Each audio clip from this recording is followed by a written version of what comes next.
సరిపోదండి. వారు ఋషికేశ్ నుంచి, ఢిల్లీ నుంచి ఎంతో బిజీగా ఉంటారు. మనకు సమయం ఇచ్చారు కాబట్టి ఒక్కసారి जोरदार तालियों से उनका स्वागत अभिनंदन करेंगे.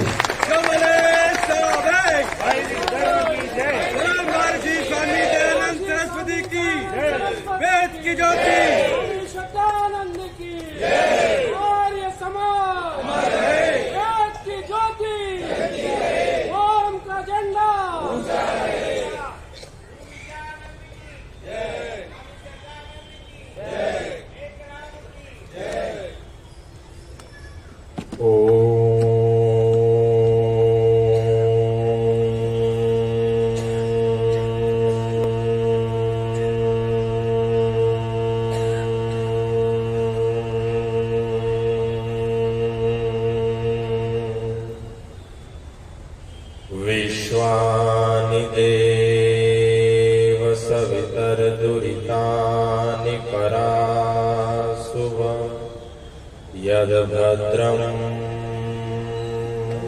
तन्नासुव।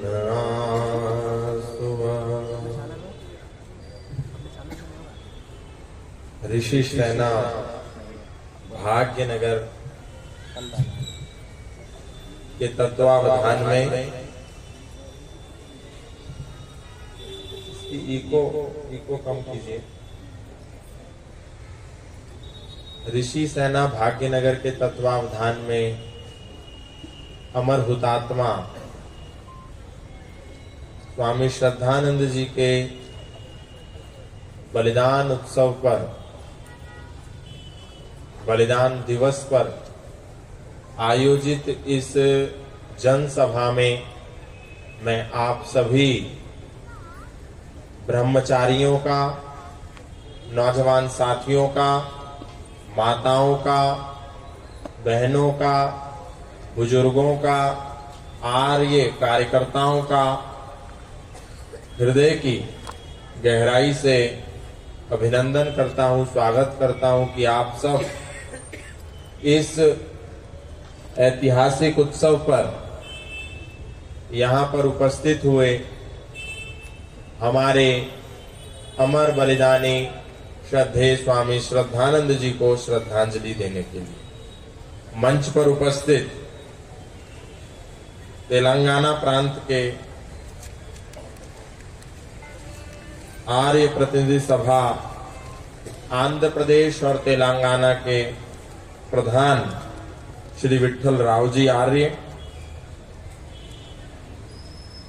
आर्य प्रतिनिधि सभा आंध्र प्रदेश व तेलंगाना के महामंत्री श्री हरि किशन जी वेदालंकार,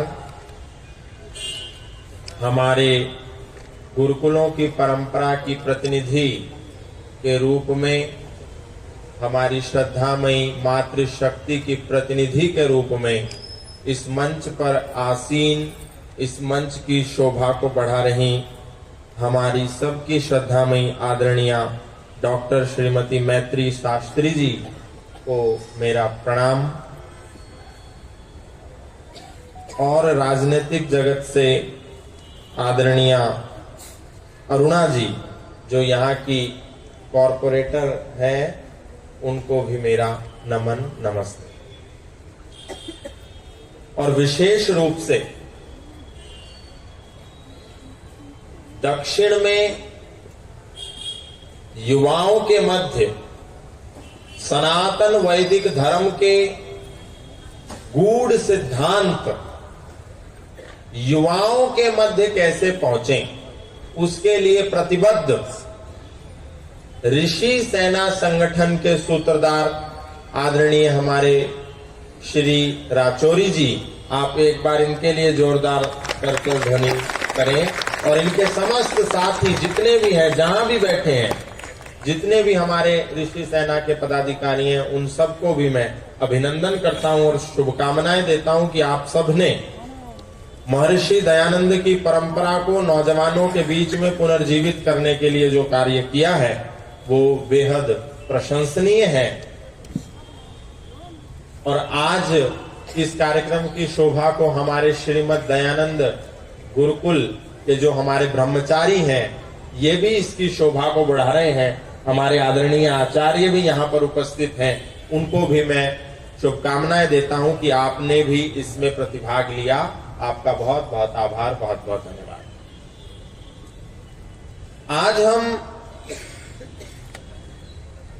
श्रद्धेय स्वामी श्रद्धानंद जी को स्मरण कर रहे हैं,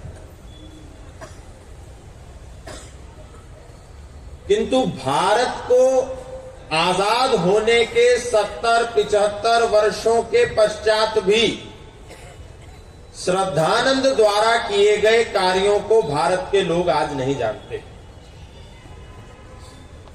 श्रद्धानंद जी शायद कभी हैदराबाद नहीं आए, एक बार आए,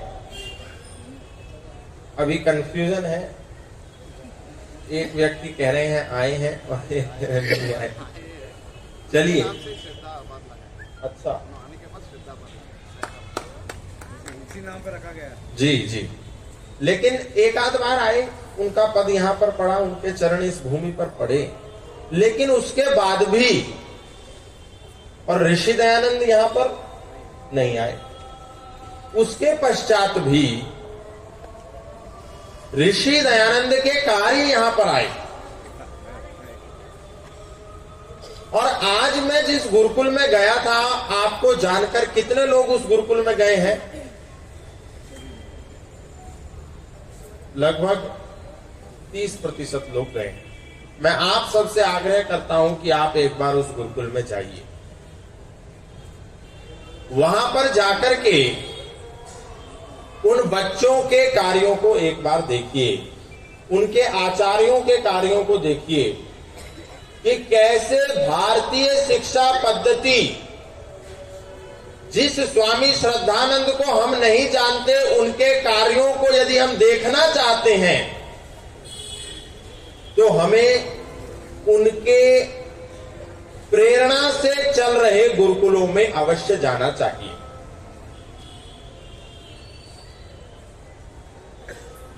मैं अपनी बात को प्रारंभ करूं उससे पहले मैं ये बातें आपके बीच में इसलिए कह रहा हूं क्योंकि अक्सर ऐसा होता है कि दिया तले अंधेरा हो जाता है। हमारे पड़ोस में ही बहुत अच्छी अच्छी चीजें चल रही होती हैं, पर हम उससे अनभिज्ञ होते हैं, वो हमारे संज्ञान में नहीं। आज यदि हम भारत की परिस्थिति को देखें तो भारत की परिस्थितियों में जितनी हाय हत्या, जितनी मारकाट, जितनी चीख चिल्लाहट, जितनी छटपटाहट, जितनी घबराहट धर्म के नाम पर चल रही है, उतनी छटपटाहट और घबराहट तो कुरुक्षेत्र के मैदान में भी नहीं थी, उतना तो कहीं देवासुर संग्राम में भी नहीं था। हम लोग जातियों के नाम पर आज लड़ रहे हैं, पंथों के नाम पर हम में विभाजन है, संप्रदायों के नाम पर हम में विभक्तियां हैं, और हम सब सनातन धर्मी अलग अलग धड़ों में बटे हुए हैं। लेकिन जब हम स्वामी श्रद्धानंद का अध्ययन करते हैं तो ये एकमात्र ऐसे सन्यासी थे जिन्होंने दुनिया की सारे भेदभावों को छोड़ करके, दुनिया के सारी ऊंच नीच को छोड़ करके, दुनिया के सारे अपने पराये, ऊंचे नीचे, गोरा काला, छोटा बड़ा, ये सारे भेदभाव मिटा करके सब लोगों को अपना भाई कहकर के संबोधित किया और उनको अपने साथ बैठाया। आज बहुत सारे लोग ऐसे हैं जो सनातन धर्म को बदनाम करने के लिए नाना प्रकार की बातें करते हैं। वो कहते हैं कि सनातन धर्म में जातिवाद है, सनातन धर्म में छुआछूत है, सनातन धर्म में वेदों को पढ़ने का अधिकार नहीं है, महिलाओं को, शूद्रों को वेद पढ़ने का अधिकार नहीं है। ऐसी नाना प्रकार की बातें हमारे समाज में होती हैं और हम आपस में लड़ते रहते हैं इन्हीं बातों के आधार पर। हम कभी भी पुस्तकों को उठा करके पढ़ते नहीं, हम कभी भी अपने ग्रंथों का स्वाध्याय नहीं करते। हम ही सनातन धर्मी आपस में लड़ते रहते हैं कि मैं जाट हूं, ये गुर्जर है, ये बढ़िया है, ये बामण है, ये तेली है, ये धोबी है, ये नाई है, ये चमार है। ये ऊंचा है, ये नीचा है, ये गोरा है, ये काला है, आपस में हम सब लड़ते रहते हैं। लेकिन उसके बाद एक नारा लगाते हैं कि हिंदू मुस्लिम सिख ईसाई आपस में है भाई भाई। जो वास्तव में भाई हैं, जो ब्राह्मण क्षत्रिय वैश्य और शूद्र सनातन ही नहीं अपितु मानवता की रीढ़ है, उसमें हम आपस में भेद करते रहते हैं। लेकिन जो कभी भाई नहीं हो सकते उनको भाई कहकर के संबोधित करते हैं कि हम सब तो भाई हैं। और ये इसीलिए होता है क्योंकि हम अपने ग्रंथों का स्वाध्याय नहीं करते। स्वामी श्रद्धानंद इस बात को जानते थे कि हिंदू खूब गीत गाएगा, खूब जश्न मनाएगा, खूब बड़े बड़े जलसे करेगा, खूब बड़े बड़े उत्सव करेगा, लेकिन कभी भी अपने ग्रंथों का स्वाध्याय नहीं करेगा। इसीलिए स्वामी श्रद्धानंद ने 1902 से पहले अपना बैरिस्ट्री करते हुए, जालंधर में रहते हुए, पंजाब में रहते हुए एक निर्णय लिया कि मैं जब तक 30,000 रुपया एकत्रित नहीं कर लूंगा, जब तक मैं गुरुकुल की स्थापना नहीं कर दूंगा, तब तक मैं अपने घर की चौखट को लांग करके अपने घर में प्रवेश नहीं करूंगा, अपने बच्चों का मुंह नहीं देखूंगा, अपने परिवारजनों से मिलूंगा नहीं। और इसीलिए स्वामी श्रद्धानंद गांव-गांव, शहर-शहर भ्रमण करने लगे कि मुझे एक गुरुकुल की स्थापना करनी है, जहां अंग्रेजों की हुकूमत भारत में होते हुए भी मुझे एक ऐसा शिक्षण संस्थान बनाना है जो स्वाधीन रूप से चलता होगा। और उसी के लिए वो घर से निकले, लोगों के पास गए, जाकर के उन्होंने अपने हाथ फैलाए कि मैं इस भारत की तकदीर और तस्वीर को बदलना चाहता हूं, मेरा साथ दो। स्वामी श्रद्धानंद का लोगों ने साथ दिया और हरिद्वार के गंगा पार हिमालय की कंदराओं के बीच में, एक तरफ गंगा की नदी बहती थी, दूसरी तरफ हिमकंदराएं गुफाएं थी, उसके बीच में बीहड़ जंगलों के मध्य, जहां पर जंगली जानवरों का खतरा हर समय साय के रूप में ब्रह्मचारियों और आचार्यों के सिर पर मंडराता रहता था, वहां पर उन्होंने गुरुकुल की स्थापना करी। और आपको जानकर के आश्चर्य होगा, जब वो गुरुकुल की स्थापना हुई तो भारत आजाद नहीं था, हम अंग्रेजों के गुलाम थे। एक एक काम उस समय भारत के लोगों को सरकारों से पूछ कर करना पड़ता था, उनके अधीन होकर के करना पड़ता। बावजूद इसके स्वामी श्रद्धानंद ने संकल्प लिया और वहां पर गुरुकुल की परंपरा को प्रारंभ किया। जो महर्षि दयानंद ने ग्रंथों में लिखा था, वेदों की तलहटी से निकाल करके दुनिया को संदेश दिया था कि वेद ऐसा कहता है, गुरुकुल ऐसा होना चाहिए, वर्ण व्यवस्था ये होती है, संस्कार व्यवस्था ये होती है, इन सारी व्यवस्थाओं को धरातल पर उतारा स्वामी श्रद्धानंद ने। लेकिन हम कहते हैं उनकी चिताओं पर लगेंगे हर बरस मेले, वतन पर मिटने वालों का यही बाकी निशा होगा। पर वास्तविकता यह थी कुछ दिन पहले तक कि उनकी समाधियों पर एक दिया भी नहीं था, जिनके खून से रोशन है चिरागे वतन, और जगमगा रहे थे महल उनके जो बेचकर खाते थे शहीदों का कफन।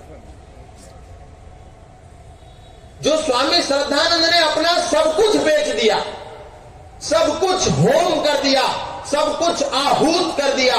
कुछ दिन पहले जब मैं उनकी उस पुण्य भूमि में गया, अभी जो गुरुकुल है वो शहर के बीच में आ गया है, आधुनिकता के बीच में आ गया है, लेकिन उस समय जो वास्तविक गुरुकुल था वो वहां गंगा के तट पर था और आज भी वो इमारत वहां पर उपस्थित है। जब मैं वहां पर गया तो मैंने देखा कि वो इमारत खंडर हो गई थी और वहां पर दूर दूर तक उसका कोई रखवाला नहीं था। उसके बाद हमने उस संदेश को लोगों तक पहुंचाया क्योंकि तेलंगाना में बैठा हुआ व्यक्ति, हैदराबाद में बैठा हुआ व्यक्ति, कर्नाटक में बैठा हुआ आर्य महानुभाव, बीदर में बैठा हुआ कोई आर्य समाजी नहीं जानता कि उधर क्या चल रहा है। उस संदेश को हमने जब दुनिया तक पहुंचाया तो आज हम यहां आकर के खड़े हुए कि स्वामी श्रद्धानंद का ये आज का बलिदान उत्सव उसी गंगा के तट पर आज मनाया गया और वहां पर मुख्यमंत्री भी उपस्थित थे। हमको कुछ ना कुछ प्रयास अपने पूर्वजों की स्मृतियों को पुनर्जीवित करने के लिए करना पड़ेगा। उसी संकल्प को लेकर के ऋषि सेना ने यह कार्यक्रम किया।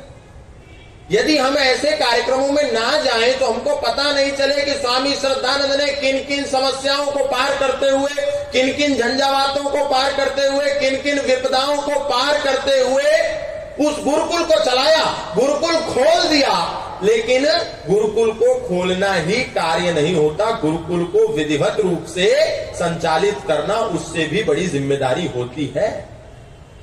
जब स्वामी श्रद्धानंद वो गुरुकुल चला रहे थे तो क्या आपको लगता है कि उस समय अंग्रेजों की सरकार होने के बावजूद इतनी सरलता से उसको चला पाते होंगे? बार बार अंग्रेजी हुकूमत उसको कब्जा करना चाहती थी, उसको बंद करना चाहती थी, उसको नेस्तनाबूद करना चाहती थी, उसको मिट्टी में मिलाना चाहती थी, उसको खुर्द-बुर्द करना चाहती थी। लेकिन वो सारे प्रयासों को स्वामी श्रद्धानंद असफल करते गए। कई बार ऐसा हुआ कि अंग्रेज अधिकारी वहां आए और उन्होंने कहा कि हमको सूचना मिली है कि यहाँ पर बम बनाए जाते हैं। स्वामी श्रद्धानंद ने कहा कि आपको बिल्कुल सही सूचना मिली है, यहाँ पर सच में बम बनाए जाते हैं। तो वो जो अंग्रेज अधिकारी आए थे, जो पुलिस वाले आए थे, उनको तो बहाना था उस गुरुकुल को बंद करने का। लेकिन जब उन्होंने ये सुना कि स्वामी श्रद्धानंद कह रहे हैं कि यहाँ तो सच में बम बनाए जाते हैं, तो वो बड़ा आश्चर्यचकित हुए। और फिर स्वामी श्रद्धानंद ने कहा आप ढूंढ लीजिए कहां बम बनाए जाते हैं। उन्होंने पूरा गुरुकुल छान मारा, कहीं पर भी बम बनने का कोई प्रमाण नहीं मिला, एक भी बम नहीं मिला। तो वो पुनः स्वामी श्रद्धानंद के कक्ष में आए और बोले कि तुमने बमों को कहां छुपा दिया है, मैं बम को देखना चाहता हूं। तो स्वामी श्रद्धानंद ने उस समय बोला कि आओ मैं आपको बम दिखाता हूं। और वो उस अधिकारी को लेकर के मैदान की ओर गए और उस प्लेग्राउंड में जो ब्रह्मचारी वहां मलखम कर रहे थे, जो ब्रह्मचारी वहां खेलकूद कर रहे थे, जो ब्रह्मचारी वहां योग कर रहे थे, जो ब्रह्मचारी वहां पर मल्ल युद्ध कर रहे थे, कुश्ती लड़ रहे थे, कबड्डी खेल रहे थे, उनकी ओर इशारा करा कि ये देखो ये है मेरे बम, जो आने वाले समय में अंग्रेजी हुकूमत पर फटेंगे। और वही हुआ। उसी गुरुकुल के क्रांतिकारियों ने, उसी गुरुकुल के स्नातकों ने, उसी गुरुकुल के ब्रह्मचारियों ने आगे चलकर अंग्रेजी हुकूमत को मिटाने के लिए अपना सर्वस्व आहूत कर दिया। लेकिन स्वामी श्रद्धानंद का युद्ध यहीं नहीं रुका। उस महात्मा ने, जिसने अपना सब कुछ दे दिया, अपना तन, मन, धन और संपूर्ण जीवन, उसका जीवन इतना सरल नहीं था जितना आज हमको लग रहा है कि स्वामी श्रद्धानंद ने देखो कितना अच्छा काम किया, हम उनकी गौरव गाथा गा रहे हैं। स्वामी श्रद्धानंद बहुत स्वाभिमानी व्यक्ति थे। एक बार वो किसी लाला के यहां दान के लिए गए, तो जब दान के लिए गए, जाकर के उसके घर में बैठे किसी बड़े व्यापारी के यहां, तो अंदर से व्यापारी ने यह कहला दिया कि हम तो, जो व्यापारी है वो बिजी है, कहीं किसी कार्य में बिजी है, जबकि व्यापारी तो था अंदर ही। स्वामी श्रद्धानंद को इस बात का बड़ा दुख हुआ कि आखिर ऐसी कौन सी बात है कि दान ना देना पड़े। इसके लिए इस व्यापारी ने इस तरह का झूठ बोल करके मुझको मना कर दिया। शायद मेरी तपस्या में, शायद मेरे त्याग में कहीं ना कहीं कोई अभी कमी रह गई है। उनको स्वयं पे संदेह हुआ और उसके बाद वापिस जाकर के स्वामी श्रद्धानंद को याद आया कि मेरा अभी मैंने अपना सब कुछ इस गुरुकुल के लिए, इस धर्म के लिए, इस संस्कृति के लिए, इस समाज के लिए समर्पित नहीं किया है। अभी मेरी एक कोठी है जो मैंने इस समाज के लिए दान नहीं दी है और अपने बच्चों के लिए बचा करके रखी है। स्वामी श्रद्धानंद ने वो कोठी अपने बच्चों को सुबह ब्रह्म मुहूर्त में अपने कक्ष में बुलवा करके वसीयत लिख दी कि मैं ये कोठी भी समाज के लिए समर्पित और आहूत करना चाहता हूं, यदि तुम्हें कोई आपत्ति नहीं है तो इस पे हस्ताक्षर कर दो। स्वामी श्रद्धानंद ने तुरंत उनको दिया और उनके छोटे छोटे बच्चों ने उनको तुरंत ही उस प्रस्ताव को स्वीकार कर लिया। ये स्वामी श्रद्धानंद का व्यक्तित्व था, ये स्वामी श्रद्धानंद का चरित्र था। लेकिन आज दुर्भाग्य ये है कि हम स्वामी श्रद्धानंद के चरित्र को नहीं जानते, स्वामी श्रद्धानंद के व्यक्तित्व को नहीं जानते। आज भारत में ये नारा लग रहा है कि मनुस्मृति को हम फाड़ देंगे, मनुस्मृति को हम जला देंगे, मनु इस समाज के विरोधी हैं, मनु समरसतावादी नहीं है, मनु ब्राह्मणों के पोषक हैं, मनु ब्राह्मणवादी हैं, मनु दलितों के विरोधी हैं, मनु शूद्रों के विरोधी हैं। इस देश में मनुस्मृति को पढ़ने का अधिकार नहीं है, मनु के सिद्धांतों पर चलने का अधिकार नहीं है। ऐसी बहुत सी बातें आज समाज में प्रचारित की जाती है। लेकिन जो लोग आज भीमराव अंबेडकर को सबसे बड़ा दलितों का मसीहा कहते हैं, भीमराव अंबेडकर जी को बड़ा अपना आदर्श मानते हैं, वही लोग यदि भीमराव अंबेडकर जी को पढ़े तो उनको पता चलेगा कि जब स्वामी श्रद्धानंद की गोली मार करके अब्दुल राशिद नाम के आतंकवादी ने हत्या कर दी तो भीमराव अंबेडकर ने कहा कि आज दलितों का सबसे बड़ा मसीहा ये संसार छोड़ करके चला गया है। लेकिन क्योंकि समाज के लोग अब पढ़ना नहीं चाहते, पुस्तकों को उठा करके अध्ययन नहीं करना चाहते, इसलिए उनको कुछ भी सच नहीं पता होता। मनु को जिन्होंने कभी भी उठा करके नहीं पढ़ा वो इस बात को नहीं जानते कि महर्षि मनु ने मनुस्मृति में क्या कहा है। केवल संविधान संविधान चिल्लाने से संविधान नहीं बचेगा। और ये बात भी सच है, आज कटेंगे बटेंगे तो कटेंगे के नारे पर सभी विपक्ष के लोग, सभी विधर्मी लोग, सभी सनातन के विरोधी लोग बड़े आहत हैं कि अरे ये कैसा बयान दे दिया। लेकिन ये भी सच है कि यदि हिंदू घटेगा तो ये जितने भी संविधान की बात को करने वाले हैं इनको मैं कहना चाहता हूं, यदि हिंदू घटेगा तो ये जो तुम्हारे हाथों में संविधान है ये भी फटेगा। क्योंकि जहां जहां हिंदू घटा है वहां वहां संविधान फटा है। जिस संविधान की आज हम बात कर रहे हैं, बांग्लादेश में उस संविधान का कोई नाम लेने वाला नहीं है, पाकिस्तान में उस संविधान का कोई नाम लेने वाला नहीं है, सीरिया में कोई उस संविधान की बात करने वाला नहीं है, इराक और ईरान में वो संविधान को कोई पूछने वाला नहीं है, क्योंकि वहां हिंदू घट गया। और आज हमको ये बार बार कहना पड़ता है कि मनुस्मृति को जला देंगे, मनुस्मृति में आग लगा देंगे, मनु ब्राह्मणवादी है। लेकिन यदि हमारे लोग मनुस्मृति को पढ़े तो पता चले मनु कोई ब्राह्मणवादी नहीं है, मनु कोई शूद्रों के विरोधी नहीं है, मनु कोई दलितों के दलन करता नहीं है। क्योंकि मनु तो ये कह रहे हैं शूद्रो ब्राह्मणतामेति ब्राह्मणश्चैति शूद्रताम क्षत्रिय ज्ञातमेवं तु विद्या द्वैषा तथैव च। एक शूद्र का बेटा भी यदि पढ़ लेता है, लिख लेता है, विद्वान बन जाता है तो वो भी ब्राह्मण हो जाता है। एक शूद्र का बेटा यदि अपने बाहुबल को इतना बना लेता है कि वो समाज की रक्षा करने में सक्षम है तो वही शूद्र का बेटा क्षत्रिय हो जाता है। एक शूद्र का बेटा यदि पढ़ लिख करके अच्छा व्यापारी बन जाता है तो वही शूद्र का बेटा वैश्य बन जाता है। और एक ब्राह्मण का बेटा, किसी मिश्रा का बेटा, दुबे का बेटा, चतुर्वेदी का बेटा, चौबे का बेटा यदि कुछ नहीं पढ़ता पढ़ाने पर भी तो वो भी शूद्र हो जाता है। ये बिना पढ़े हम सब मिलकर के केवल मनु को गाली देते रहते हैं, लेकिन उसी मनु के सिद्धांत को धरातल पर उतारा स्वामी श्रद्धानंद ने।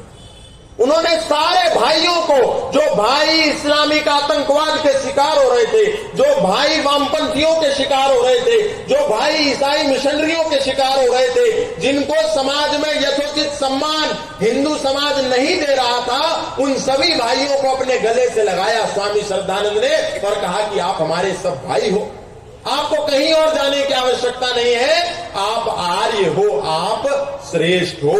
लगभग 40 गांव के, उत्तराखंड के लगभग 40 गांव के गांव जो मुसलमान हो गए थे, जो कन्वर्ट हो गए थे, उसको वापस से सनातन